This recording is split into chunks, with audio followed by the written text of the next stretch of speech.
नमस्कार मित्रों, स्वागत है आपका अपने चैनल जेवी डिवोशन में। पिछले एपिसोड में हमने देखा कि किस प्रकार से देवराज इंद्रसेन का मुकुट और सिंहासन दोनों छीन लिया जाता है और उसके बाद उनका मुकुट दिया जाता है हमारे सूर्यदेव को, उपाधि भी दी जाती है। जिस प्रकार से बुराई की जीत अच्छाई पे होती है, जैसा कि आज दशहरे का पावन पर्व भी है, आप लोगों को उसकी हार्दिक बधाई। उसी प्रकार से आज यहाँ इस एपिसोड में हम लोगों ने देखा था कि किस तरीके से शनिदेव अपने न्याय से विजय प्राप्त करते हैं इंद्रदेव की बुराई पर। अब इंद्रदेव जिस प्रकार से रुष्ट होकर के सभा गए हैं और माता संज्ञा को भी उन्होंने चेतावनी दे रखी है कि अब तो सत्य बाहर, मैं लाके ही रहूंगा क्योंकि मेरे पास अब कोई काम धंधा बचा नहीं। तो अब खाली बैठे हैं, आपको भी अपनी श्रेणी में लाके मैं मानूंगा और शनि के सामने वो सत्य अवश्य आएगा। ये पूरा प्रकरण होएगा कैसे, ये देखने में रुचि तो बढ़ी रही है। दूसरी तरफ शनिदेव ने माता को बहुत विश्वास दिला दिया है कि स्वयं महादेव भी अगर आकर के कह दें कि आप मेरी माता हैं नहीं है तो मैं मानूंगा नहीं। उन्होंने एक प्रश्न भी सामने से किया है कि आपने पहले इनकार क्यों किया था, नहीं क्यों कहा था, तो उसका रहस्य जानते हैं एपिसोड नंबर 64 पार्ट 1 में। कि सभा में आपने सबसे पहले असत्य क्यों कहा कि आपका अपहरण नहीं हुआ था?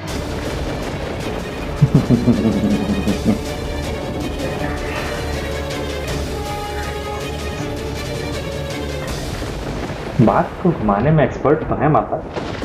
आपको तब तक के लिए देवराज का पद और सिंहासन त्यागना होगा जब तक कि आपके मन से कलुषित भाव बाहर नहीं आ जाते।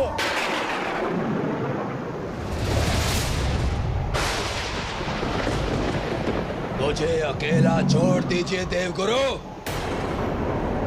जैसे उस सभा में छोड़ दिया था। मुझे तो आभास होता है कि आप उस शुक्राचार्य और शनि से मिल बैठे हैं। मुझे दुर्योधन की स्थिति हुई थी, मेरे पक्ष में एक शब्द भी नहीं बोला आपने। सभा के मध्य में विचलित हो उठे थे, वैसी इनकी स्थिति है। दूर हो जाइए मेरी दृष्टि से। तो अभी भी समय है इंद्र, अपने आचरण को अपने वश में करना सीखो, अन्यथा परिणाम इससे कहीं अधिक बुरा हो सकता है। जिससे मुझे सबसे अधिक प्रेम था, मेरा सिंहासन मुझसे छीन लिया गया। इससे अधिक बुरा और क्या होगा देवगुरु? अब इंद्र हर चेतावनी से परे है। अब मैं परिणाम के विषय में नहीं, प्रतिशोध के विषय में सोचूंगा। प्रतिशोध के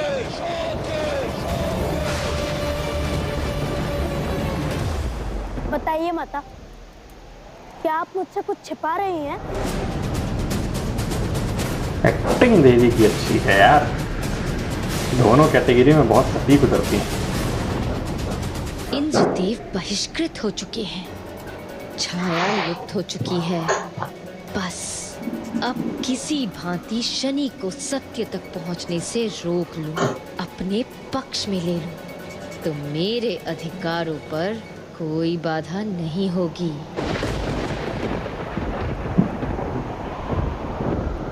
बताइए माता, क्या आप पर देवराज का दबाव था? बस बस बस बस, हाँ यही तो सुनना चाह रही थी माता।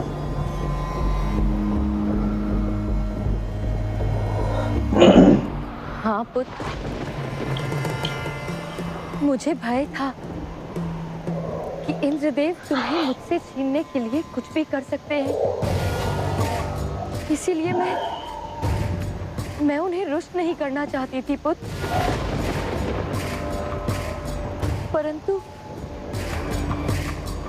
परंतु इंद्रदेव हैं वो, अब भी षड्यंत्र रचेंगे। वचन दो मुझे।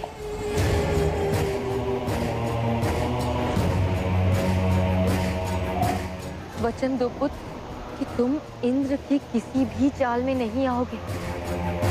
वो मेरे विषय में कुछ भी कहें नहीं मानोगे।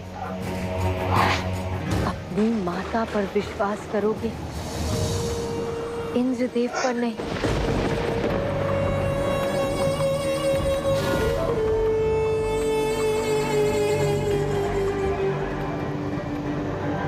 जिसने संसार में सबसे पहले श्वास दी हो, उससे अधिक विश्वास मैं महादेव पर भी ना करूं। मैं वचन देता हूं माता, इंद्रदेव के किसी छल में नहीं आऊंगा।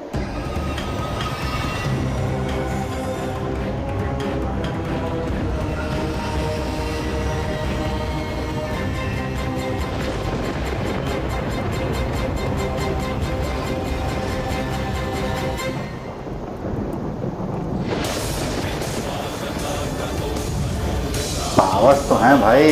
मुझे लगा पावर क्या चीजें होंगी यार।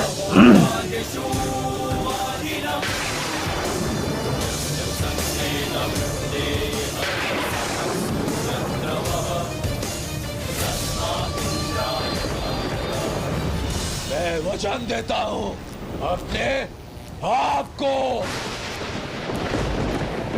अपने सिंहासन को, कि मेरे शत्रुओं को तेरी पराजय का मूल्य चुकाना ही होगा।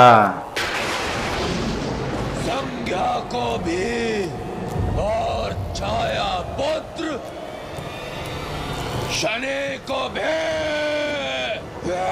विक्स की गोली लो, दूर करो। न्याय अन्याय, पाप और पुण्य, अब इसका निर्णय कोई और करेगा।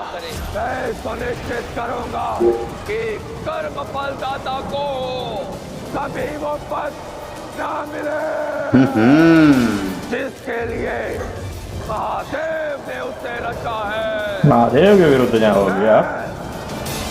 इंद्र शनि के जीवन में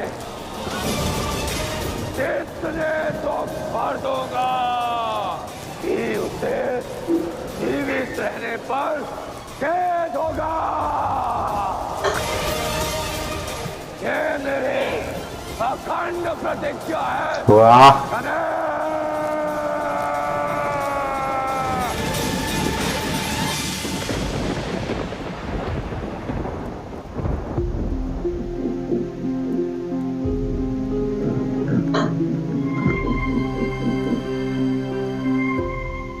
मित्र, तुम इतने समय से यहाँ क्यों बैठे हो?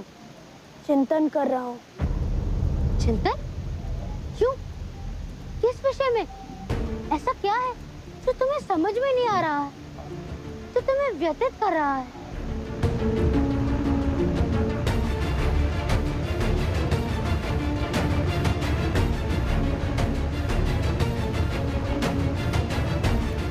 देवराज इंद्र ने मेरा अपहरण नहीं करवाया था।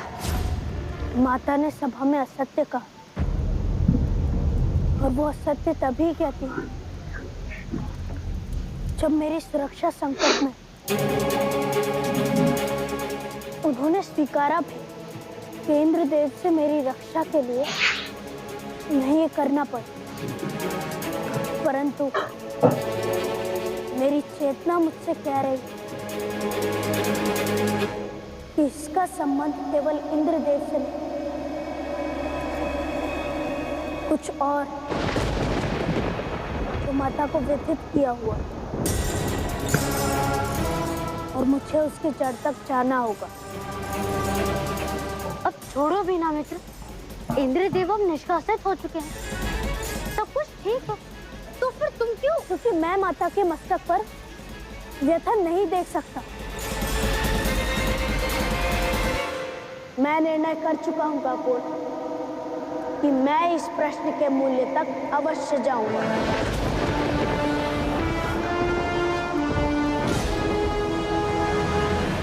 मैं धन्य हुआ जो आपने स्मरण किया देव। देवों ने बुलाया है। विशेष कार्य हेतु आपका आह्वान किया है विश्वकर्मा। देवी छाया के लुप्त होने से शनि के जीवन से आसक्ति का अंतिम लोप भी हो गया है, परंतु शनि के लिए अभी यह सत्य जानना श्रेयस्कर नहीं होगा। दशहरा के धमाके हमारे कानों में गूंज रहे हैं और कहीं ना कहीं आपको वीडियो के बैकग्राउंड में सुनाई देंगे। ये दिवाली तक हाल चलने वाला है, तो बूम बूम की आवाज़ों से डरिएगा नहीं।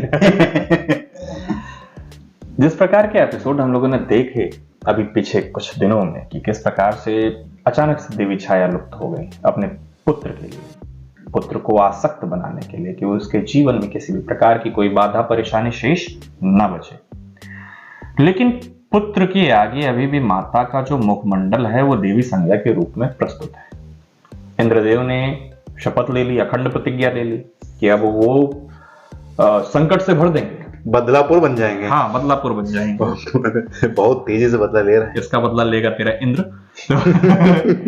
तो शनिदेव के जीवन में आगामी कुछ परिस्थितियां बहुत ही विकट आने वाली हैं।